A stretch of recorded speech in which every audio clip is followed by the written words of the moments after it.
तमिलनाडु के मदुरई में एक बहुत दुखद और हृदय विदारक घटना हुई है, जब वहां पर परंपरागत रूप से दीप जलाए जाने की हिंदू परंपरा को न होने देने के से दुखी होकर चंदन नाम के एक युवक ने आत्मदाह कर लिया है। यह घटना झकझोर देने वाली है कि भारत में, स्वतंत्र भारत में, इस सेकुलर पॉलिटिक्स के कट्टरपंथी वोटों की हवस की आग में क्या अब हिंदू युवकों को जलने के लिए मजबूर होना पड़ेगा?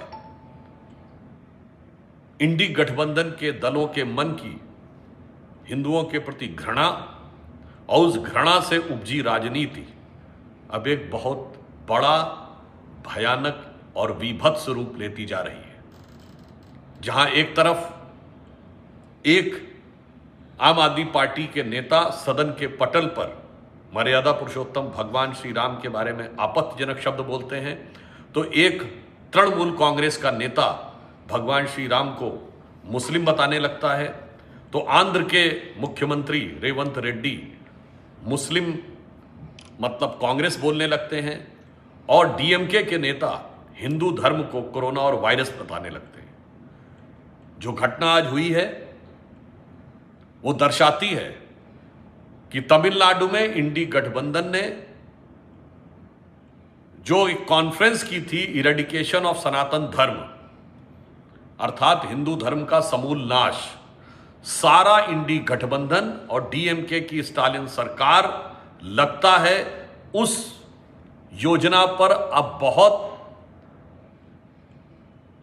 दुर्दांत तरीके से अमल करती जा रही है।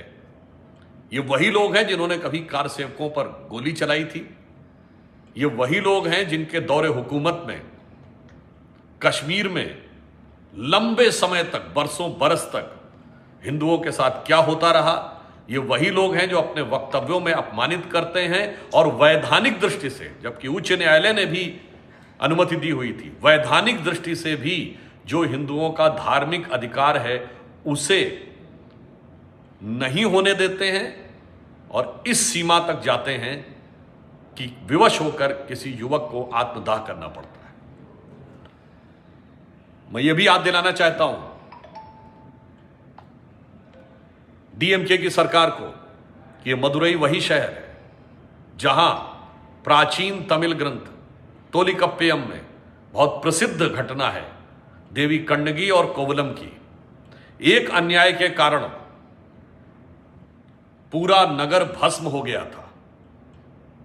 तमिल संस्कृति से जुड़े सारे लोगों को उस प्राचीन कथा के बारे में अवश्य पता होगा। मैं कह सकता हूं कि यह घटना शुरुआत है अब इंडी गठबंधन की और डीएमके सरकार की हिंदू धर्म विरोधी नीति के कारण उनकी राजनीति के भस्म होने की यह शुरुआत है। Thank you sir. जी sir. Today in Madurai in Tamil Nadu, there is a very disheartening, painful incident has occurred where, despite being a direction from Honorable High Court, the sentiments of Hindu community has not been respected, rather than degraded by the DMK government of Tamil Nadu, and it has deeply hurt the sentiment of Hindus. And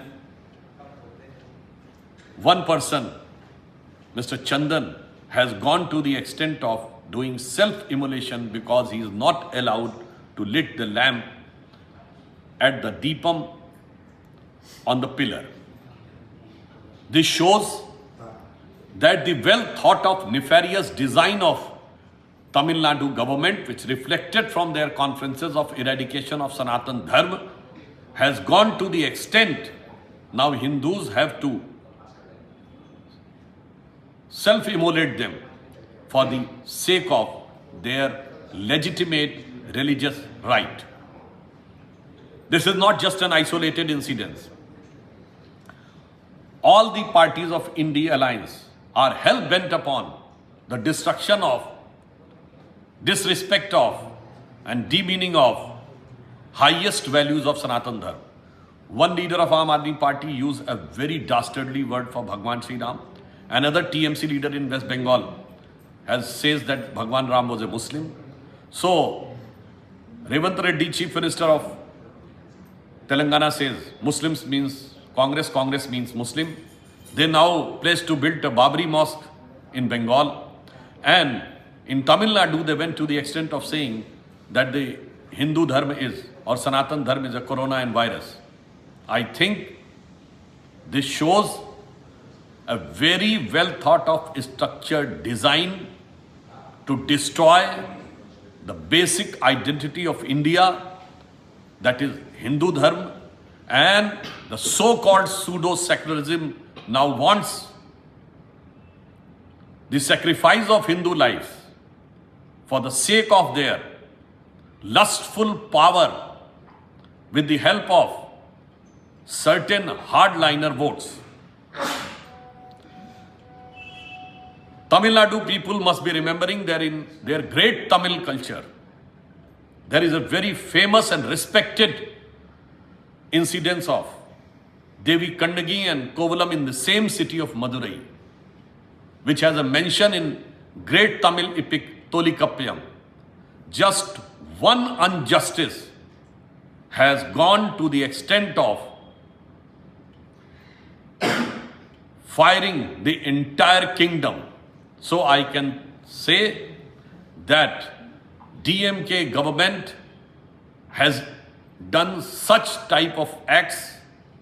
Definitely the wise people and voters of Tamil Nadu, with the grace of God, definitely will give them a befitting reply, and time have come that this politics will be devastated in fire, as it is being indicated by great Tamil tradition that whenever the injustice for dharma happens, the entire thing becomes bhasma. Tamil Nadu के मदुरई में एक बहुत दुखद और हृदय विदारक घटना हुई है, जब वहां पर परंपरागत रूप से दीप जलाए जाने की हिंदू परंपरा को न होने देने के से दुखी होकर चंदन नाम के एक युवक ने आत्मदाह कर लिया है। यह घटना झकझोर देने वाली है कि भारत में, स्वतंत्र भारत में, इस सेकुलर पॉलिटिक्स के कट्टरपंथी वोटों की हवस की आग में क्या अब हिंदू युवकों को जलने के लिए मजबूर होना पड़ेगा?